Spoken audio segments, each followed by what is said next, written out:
আসসালামু আলাইকুম দর্শক, ডক্টরিয়াম চ্যানেলে আপনাদের স্বাগতম। আজকের অনুষ্ঠানের শেষ পর্যন্ত আপনাদের সাথে আমি আছি ডক্টর মোহাম্মদ মেহেদী হাসান। ডক্টরিয়াম স্বাস্থ্য বিষয়ক নিয়মিত অনুষ্ঠান স্বাস্থ্য কথায়। আজকে আমরা কথা বলবো কানের ভিতর ভোঁ ভোঁ শব্দ।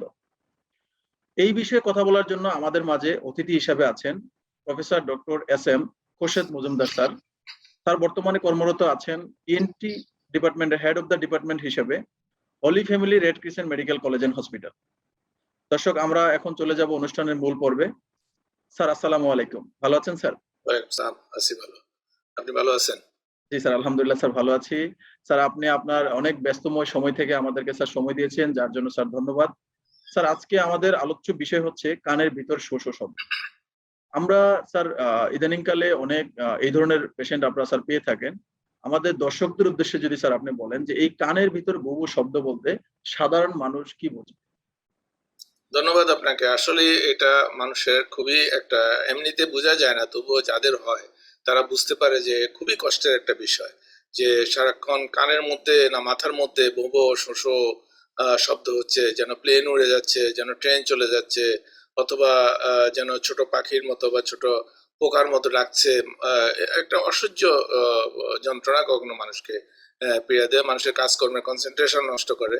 কাজে কানের মধ্যে শুনি বা মাথার মধ্যে শুনি এই যে শোঁ বা ভোঁ ভোঁ একটা শব্দ, অল্পক্ষণ যদি থাকে এটা অতটা বিরক্তিকর হয় না, কিন্তু যখন এটা কন্টিনিউ করে অনেকক্ষণ পর্যন্ত, তখন কিন্তু মানুষ খুব কষ্ট পায় এবং শেষ পর্যন্ত ডাক্তারের কাছে এসে এটার জন্য চিকিৎসাও চায়। জি স্যার। ধন্যবাদ স্যার আপনার গুরুত্বপূর্ণ তথ্যের জন্য। স্যার এই কানের ভিতরে ভো ভো শব্দ বা শো শো শব্দ এটা কোন বয়সে বেশি হয়ে থাকে এবং স্যার কেন হয়ে থাকে? এটা যদি স্যার আমাদের দর্শকদের উদ্দেশ্যে স্যার বলতেন। কানে শোঁ বা ভোঁ ভোঁ শব্দটা সাধারণত বেশিরভাগ ক্ষেত্রে দেখা যায়, মানে ১০০ জনের মধ্যে ৮০ জনের ৮৫ জনের ক্ষেত্রে এটা কানে কম শোনার সাথে সম্পর্ক থাকে। জি স্যার। বয়স বেড়ে যাওয়াটা আর কম শোনাটা একটা পরিপূরক। যা মানুষ বয়স বাড়বেই এবং আস্তে আস্তে কম শুনবে আর কানের মধ্যে শোঁ হবে। এটা হলো বয়সের ভেদে। আমরা যদি বলি যে কোনো বয়সে হতে পারে, যদি কোনো রোগ হয় তাহলে বাচ্চাদের থেকে শুরু করে মধ্য বয়সে এবং সব বয়সে হতে পারে, কিন্তু বয়স্কদের মধ্যে বেশি হয়। আর বয়স হওয়াটা তো পৃথিবীর নিয়মই, মানুষ বেঁচে থাকবে, বয়স্ক হবে, আর বয়স হলে একটু একটু কম শুনবে, কম শুনলে একটু একটু শোঁ হবে, কখনো কখনো এটা চরম আকার ধারণ করে। ধন্যবাদ স্যার।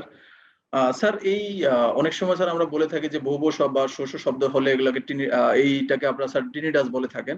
স্যার এই টিনিটাস আ যেসব কি ধরনের লক্ষণ বা কি ধরনের আরো কি ধরনের লক্ষণ থাকলে আমরা স্যার এটাকে বা আপনারা স্যার এই ধরনের পেশেন্টকে টিনিটাস বলে স্যার আখ্যায়িত করেন বা ডায়াগনোজ করে থাকেন স্যার?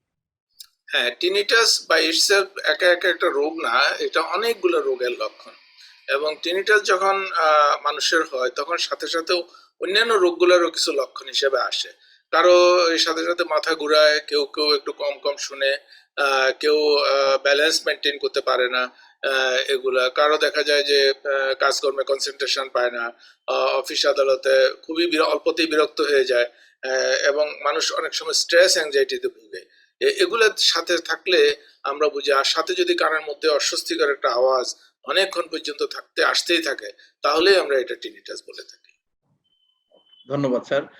স্যার বর্তমান যুগে আমরা দেখতে পাই যে মোবাইল বা ডিজিটাল ডিভাইসের ইউজ স্যার অনেক বেড়েছে। এই ধরনের ডিজিটাল ডিভাইসের ইউজের কারণে স্যার কানে কি কোন ধরনের সমস্যা হতে পারে বা কেন এই ধরনের সমস্যা হতে পারে স্যার?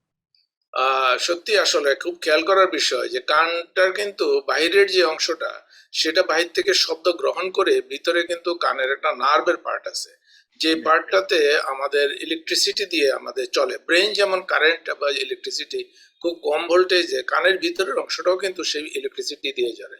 ওখানে কানের ওয়েভ, ইলেকট্রিক্যাল ওয়েভ তৈরি হয়। এবং আমাদের যে ডিভাইসগুলো দিয়ে আমরা শুনি ওগুলো কিন্তু ইলেকট্রিক্যালি ড্রাইভেন, এবং এর মধ্যে কিন্তু বিভিন্ন রকমের সাউন্ডের ওয়েভ থাকে, যে ওয়েভগুলা আমাদের কানের ইনার এয়ারকে, ব্রেইনকে মারাত্মকভাবে এফেক্ট করে। কাজেই কানের এই যন্ত্রগুলোকে খুবই সতর্কভাবে ইউজ করা উচিত, খুবই লিমিটেড ইউজ করা উচিত, যাতে করে আমাদের কানে এই ক্ষতিটা না হয়। জি স্যার। ধন্যবাদ স্যার। স্যার ইদানিং আমাদের সমাজে লক্ষ্য করা যায় যে কান পরিষ্কার নিয়ে স্যার কিছু প্রচলিত প্রথা আছে। যেমন আমাদের খালা, মামা বা চাচিরা নরমালি বিভিন্ন ধরনের সরঞ্জামাদি ব্যবহার করে কান পরিষ্কার করে থাকে। বিশেষ করে শিশুদের কান পরিষ্কার করে থাকে এবং আমাদের আরো বেশি পরিলক্ষিত হয় যে স্যার রাস্তার পাশে বিভিন্ন ধরনের লোকের কাছে কান পরিষ্কার করানোর একটা প্রথা প্রচলিত আছে। স্যার এই বিষয়ে আমাদের সাধারণ জনগণের জন্য স্যার আপনার যদি কোনো পরামর্শ থাকে যে কান পরিষ্কার এই সকল লোকের কাছে করবে বা কি ধরনের মেজারমেন্ট নিতে পারে কান পরিষ্কারের ক্ষেত্রে স্যার? আসলে এই ব্যাপারটা খুবই বুঝার বিষয়।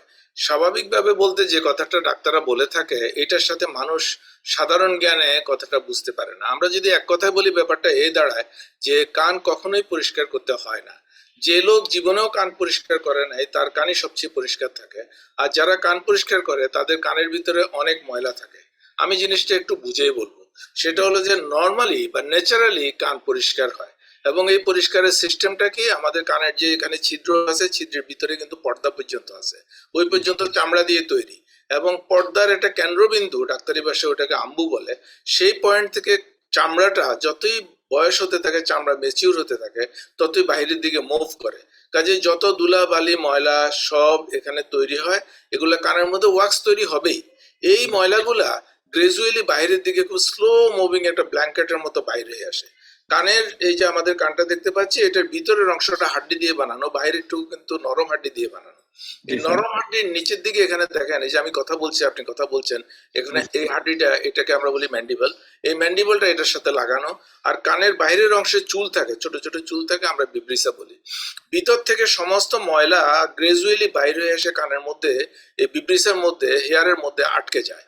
আর আমাদের এই ম্যান্ডিবল আমরা যে সারাক্ষণ কথা বলতেছি চিবাইতেছি বা এমনিও কিন্তু আমরা এটা নাড়াচাড়ার মধ্যে রাখি, এতে করে কিন্তু ছোট ছোট টোকা দিয়ে এটা ফেলে দিচ্ছে। এবং ন্যাচারালি কান এত সুন্দর হয়ে যায় যে কান কখনোই পরিষ্কার করার দরকার হয় না।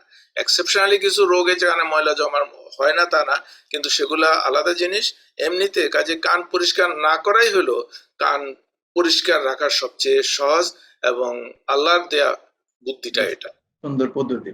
ধন্যবাদ স্যার। আসলে সুন্দর একটি ইনফরমেশন আপনার কাছ থেকে পেলাম। কারণ এই কান পরিষ্কার নিয়ে বিভিন্ন কথা প্রচলিত আমাদের সমাজে আছে।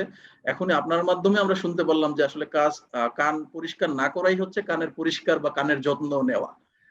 ধন্যবাদ।